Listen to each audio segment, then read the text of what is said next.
bom? Mas o que a gente não gostaria que perdurasse, e aparentemente por algumas pessoas vai, é uma polêmica envolvendo um grande apresentador de televisão, que ontem já vimos que tudo se encaminha para o fim, não é? Tudo se encaminha para um ponto final. Finalmente. Depois de 5 anos que nós perdemos o Gugu Liberato, parece que agora a família pode dizer que a alma dele vai descansar em paz. Ontem os filhos dele, né, o João Augusto Liberato, as gêmeas, a Rosimília de Mateu e né, a própria Aparecida Liberato conversaram com o Fantástico, explicaram um pouco sobre a divisão da herança e sim, Ricardo Rocha foi citado, sim, Thiago Salvático foi citado, daqui a pouco a gente tem uma atualização também sobre o Ricardo Rocha, daqui a pouco a gente vai trazer ela na íntegra para você, tá? A reviravolta é bomba! Depois de um acordo, sim, já foi feita a divisão da herança do apresentador Gugu Liberato. Após essa longa disputa judicial, a família chegou num consenso em relação à divisão dessa herança, 5 anos após a morte de Gugu Liberato. E o valor, Ítalo, que ele deixou, acaba sendo superior àquilo que a gente imaginava. A gente falava ali, né, 900 milhões, 800 milhões, mas a avaliação até agora é de 1,4 bilhão de reais. É muito dinheiro. Realmente é um valor muito alto, né? O Gugu, que a gente sabe, tinha muitos empreendimentos, né? Tinha a produtora muito, dele, investia muito. Esse valor que estava parado durante esse tempo todo era um valor muito alto, né? Na verdade, teve até uma andada, né, no processo em relação à mãe dele, né? Que é aquela pensão vitalícia, eu acho que de 150 mil por mês. Não, mas isso já estava no testamento Isso, também, já estava no né? testamento. O que realmente travou mesmo a disputa foi essa briga envolvendo a Rosimília de um lado e o João do outro, né? E também a situação do Ricardo Rocha, que mesmo depois das partes da família terem chegado num acordo, o Ricardo Rocha ainda estava travando essa situação. Então o Gugu morreu em novembro de 2019, a gente sabe, fez 5 anos recentemente, né? E aí o que acontece? A vontade de Gugu, que foi manifestada no testamento dele, indicava que 75% da sua herança ia ser dividida igualmente entre os seus filhos, o João Augusto e a gêmea Sofia e Marina. Os outros 25% seriam destinados aos seus 5 sobrinhos. E aí a briga judicial foi quando a Rosimília, que é mãe dos filhos do apresentador, entrou com a ação de reconhecimento de união estável com o Gugu. Caso fosse reconhecida, ela ia ter direito a 50% da herança. E aí o Thiago Salvático entrou na história e também reivindicou a união estável com o Gugu na época. Depois, tanto o Rose quanto o Thiago desistiram das reivindicações, né, por união estável, e a irmã dele, Aparecida Liberato, foi habilitada perante a justiça a receber 5% da herança e acabou abrindo mão do valor porque ela era a inventariante do Gugu, né, ela abriu mão da parte aí que ela teria direito. E aí, essa situação ganhou novos contornos ontem, né, a gente teve essa entrevista que eles concederam, né, para o Fantástico, detalhando o fim mesmo dessa disputa judicial de 5 anos, e o João Augusto revelou o motivo da Rosimília ter sido excluída do testamento do Gugu. De acordo com ele, o Gugu acreditava que os filhos não deixariam a mãe desamparada após receber a herança bilionária. Depois de 5 anos, ele deu a sua versão sobre a briga ali contra a mãe na justiça. Abre aspas. Foram anos difíceis, fiquei muito surpresa com tudo que aconteceu, não tinha ideia do que iria se transformar. Achei que seria uma divisão de bens tranquila e feita na conversa. João ainda mora na mesma casa que Gugu caiu no sótão e faleceu na época de 2019, no acidente aí que acabou culminando sua morte cerebral. A gente sabe, né, que a situação do Gugu ficou realmente muito complicada na época. A primeira notícia já era que ele estava em estado gravíssimo. Foi muito rápido assim para que a informação de que ele já já não estava em um momento irreversível ali, chegasse essa informação. Mas assim, né, parece que o Gugu, infelizmente, nunca pôde descansar mesmo por conta dessa situação envolvendo essa herança, né? Claro que teve toda a situação envolvendo o caso do Thiago Salvático, do outro lado o Ricardo Rocha também entrando nesse meio, e a briga dentro da própria família, né? Onde os núcleos ali estavam se chocando justamente para saber quem que tinha direito, quem que não tinha direito a essa herança, né? É verdade, e alguns pontos altos chamaram a atenção dessa entrevista do João no Fantástico. Primeiro que ele deu a entrevista usando uma camisa do Gugu, e no final ele faz uma revelação, né, pra repórter, quando ela questiona, você tá usando uma roupa do seu pai, né?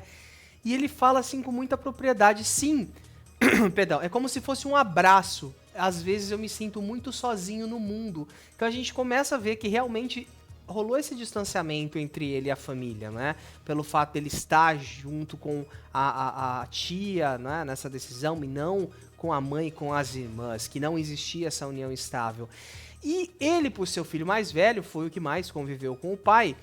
Em determinado momento da entrevista ele é questionado, né, sobre esse fato, se existia ou não mesmo uma união estável entre o Gugu e a Rosemiriam. E ele fala com todas as letras que desde pequeno ele questionava: papai, você não vai casar com a mamãe? E que o Gugu sempre respondia que eles eram muito amigos, que eles eram parceiros e que eles não eram um casal. E que havia ali uma irmandade, né? Uma parceria entre eles. O que já demonstra, né, que não existia uma união estável. Os advogados do Gugu também falaram sobre isso.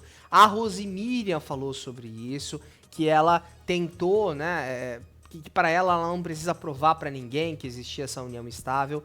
E em determinado momento ali, a gente percebe que houve, né, essa divisão dos bens, e os filhos, os três ali, optaram por pegar partes ali da herança e colocar em um fundo de investimento internacional que vai dar um rendimento mensal para a Rosemiriam. O valor desse investimento não foi revelado, porém, o que chocou foi a imagem, essa imagem que a gente está vendo aí na tela, que foi a reação da Rosemiriam quando o assunto veio à tona.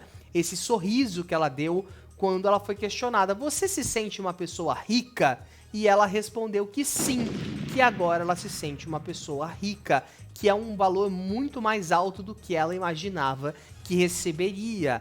Então isso não foi muito bem visto pelas pessoas, e não deve ser muito bem visto. Eu acho que dinheiro vindo de morte não é um dinheiro muito alegre, né? Por mais que você receba, a não ser que seja uma pessoa que você não tinha convivência, que você acabou recebendo ali por tabela, beleza, vamos usufruir. Mas se é alguém que você diz, né, que ama tanto desse jeito, eu particularmente não pretendo sorrir, falar, nossa, recebi 20 milhões daquela pessoa que eu amava muito, sendo que eu pagaria o dobro se eu pudesse para ter a pessoa de volta. Mas aí estou falando de mim também. Só que isso está sendo mal interpretado nas redes sociais. A forma como esse sorrisão aberto saiu nessa entrevista não colou muito, não. As gêmeas deram rapidíssimas declarações ali. O João falou também que optou por ficar com a casa do Gugu em São Paulo, que é a casa onde ele morou e morava durante, né, morou durante muitos anos. Ele falou que quando ele sente saudade é o lugar onde ele volta, é onde estão as roupas do Gugu, é onde estão as coisas do Gugu, e pelo que o João disse, está tudo do mesmo jeito. Há 5 anos está tudo do mesmo jeitinho, do jeito que o Gugu deixou, tá lá. Agora fica a dúvida, qual será esse valor desse investimento? Porque a Rosemiriam falou que ela vai ter a condição de envelhecer de uma forma material mais estável, né? Que ela tem tudo que ela quer, o próprio João falou que ela não vai precisar pedir nada para ninguém. Ela tá com dinheiro, ela tá com grana. E acho que foi até por isso que ela abriu mão desse pedido de união estável. Por quê? Pelo que o João conta na entrevista, ele foi o grande responsável por unir os advogados do pai, unir os advogados da tia, unir a tia que é inventariante, unir a mãe, as irmãs e os advogados de todo mundo, botar numa mesa e falar: olha, o que o meu pai queria que fosse feito é isso aqui. A gente tem que deixar a memória dele seguir em paz. A gente tem que seguir com a nossa vida também. Eu me lembro que quando a gente fez a cobertura do velório, todo mundo chorava muito. E o João, ele tava muito em choque com aquela reação. Acho que com a reação da imprensa, com a reação dos fãs. Ele sabia a proporção do pai dele, mas não tanto assim, com aquele carinho. Foi o primeiro impacto de carinho que ele recebeu, né? Que foi justamente no velório do pai dele, lá no cemitério Getsemane, em São Paulo. Então, a reação dele era muito... Ele sempre muito cabisbaixo, com o rosto muito inchado, sem muitas reações. E foi aquela pessoa que realmente tentou direcionar tudo para que as coisas acontecessem e fluíssem da melhor forma possível lá no dia mesmo do enterro. Então a gente consegue ver que ele sempre foi esse centralizador, né, de tentar resolver esse problema e de tentar prezar por aquilo que a gente sempre falou aqui no programa, né, Ítalo, da imagem do pai, da imagem de empresário, a imagem de apresentador. E quando ele foi questionado sobre o Thiago Salvático e principalmente do Thiago Rocha, do Ricardo Rocha, desculpa pro Thiago Rocha. Quando ele foi questionado por conta do Ricardo Rocha, ele sempre falou, meu pai sempre foi muito discreto. E independente de qualquer coisa, ele fica machucado com essas sapateadas que as coisas vão dando em cima da imagem do pai dele, né? Com certeza, né, Daniel? Foram 5 anos assim de uma imagem que foi destruída, de pessoas que realmente não tinham muita. Até quem dizia, como você bem disse, até quem dizia mal o Gugu parecia que estava usando de todas as formas possíveis para sapatear na memória dele, né? E Daniel, a gente continua falando